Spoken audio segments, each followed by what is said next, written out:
Hi friends, this is Caitlin, and today we're going to be talking about two cards and a little bit of regret. So what you're seeing now is the super sped up first version of this card that I intended to share with you. This is a card that I made.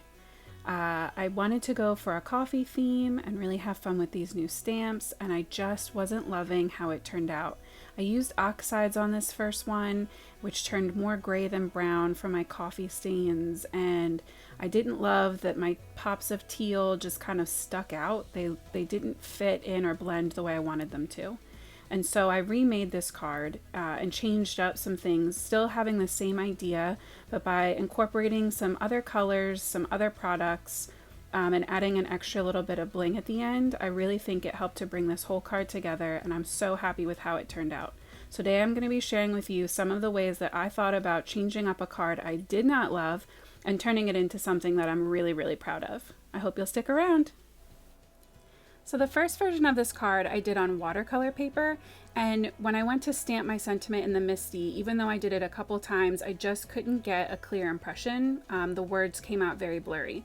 So this time I decided that I was going to use just regular 110 pound white cardstock so the surface would be smooth, and I really wasn't going to be using that much water on the paper, so it didn't have to be watercolor cardstock. So I went around all of the edges, ink blending in with Distress inks in Vintage Photo and Gathered Twigs, keeping the darkest parts right on the outside frame. And then this time, instead of using Distress oxide sprays, I decided to use Distress ink sprays so that they would stay true to the color that they were when I applied them. So you can see I'm spraying some of my Vintage Photo Distress ink spray straight onto an acrylic block, and I'm going in with this really cute little cup that I got from Target. It's just a plastic cup, but the rim on the bottom has some depth to it. The bottom of the cup is not flat. It was like $1 and some change, but it is the perfect cup for this kind of project. I got this idea originally from Kathy Zilski and Amy R. over at Paperie Ink. They both did kind of coffee cup and wine cup stain projects, and I absolutely thought this would be a great background for the Paperie Ink little cute coffee stamps I'm going to be using in a second. I sprayed some extra water into the leftover ink that I had on my block and used a little bit of a bigger brush than I did in my first card, so that way my drips would look more like actual drips and not the kind of splatter you would want more for a starry night kind of look. I also tried to keep my splatter more on a diagonal. I really wanted to play up the angles of this card because the background was going to be pretty simple when I was done.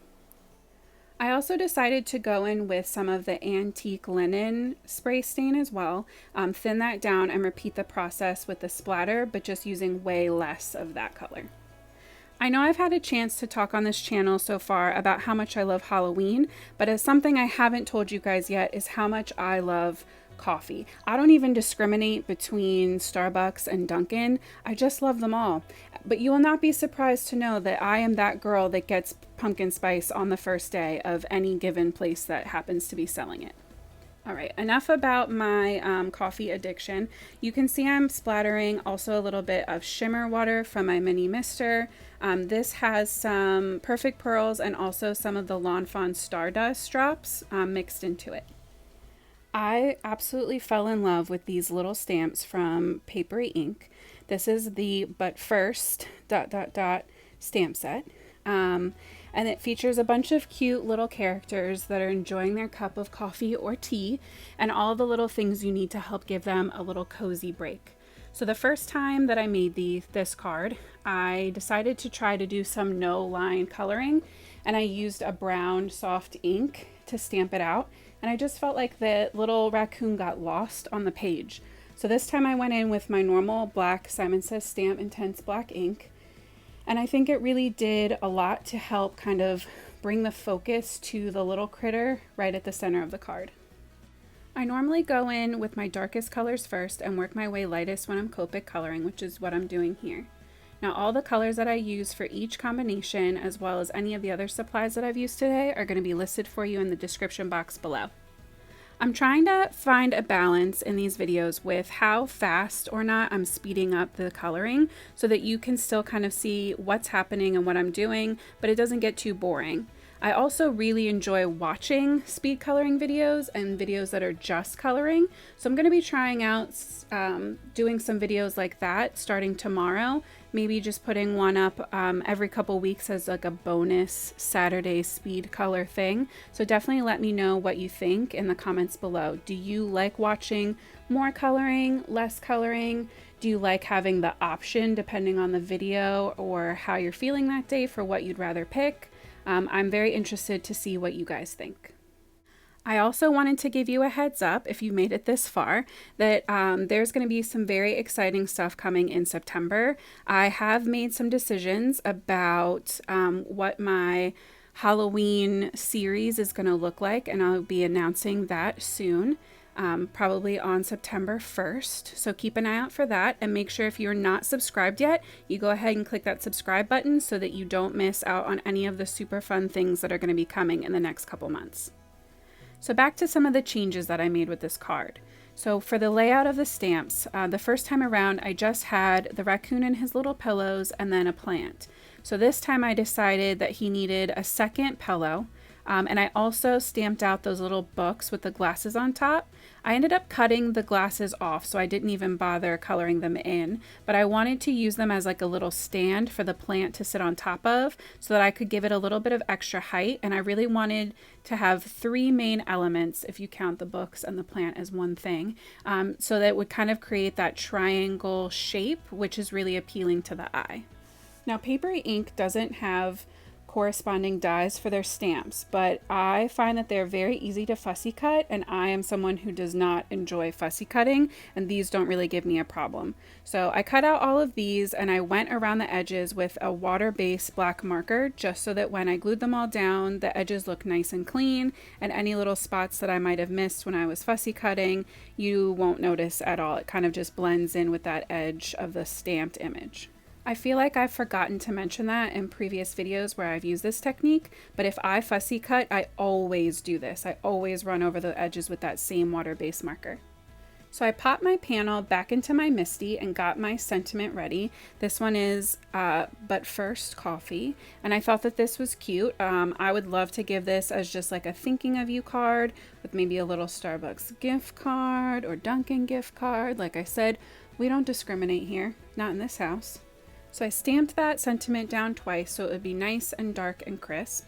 And then it was time to adhere it to a dark brown cardstock. This is just like a generic cardstock I bought from Michael's a while ago, and so I'm not exactly sure what the color is. But originally I thought that just by adding this wider border around the edge versus the original card was a teeny tiny little skinny bit of dark brown would help to ground the whole thing. In the end, you'll see I also add an additional panel. I trim this brown down and put the whole thing on a teal background. But to start, I thought that thickening the border would be enough. And I also decided to give my pieces a little bit more dimension. I am also a Laura Basson fan, and so dimension is life. It really is. So I adhered the plant and the books and the extra pillow to the card with just liquid glue, and then I made sure that I popped up my little raccoon and his stack of pillows with some 3M foam tape, which isn't super thick, but it is enough to just kind of pop him up and help him kind of stand out a little extra from all that brown behind him. I also went in with my Copics directly onto my card panel to create a little bit of a grounding shadow, just so it didn't look like he was floating in midair. Now he has a little shadow and a little weight to him, just to literally help ground him to the card. My first card was also lacking embellishment, so I decided that this one needed some love from my Possum Stamps sequin mix in roasted coffee. These colors are absolutely perfect for this card theme, and I had so much fun sorting through them and picking them out.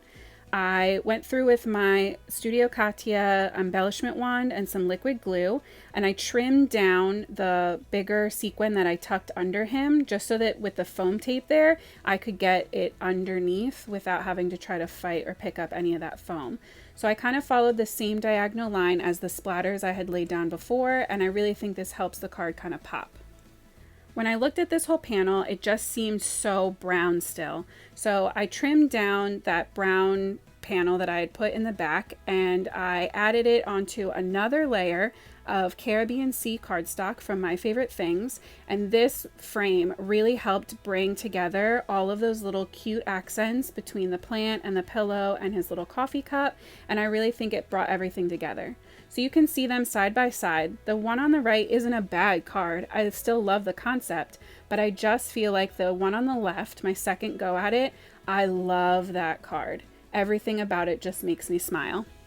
I really appreciate you spending time with me today, and I hope the next time you make a card that you don't love, you think of me and you give it another try.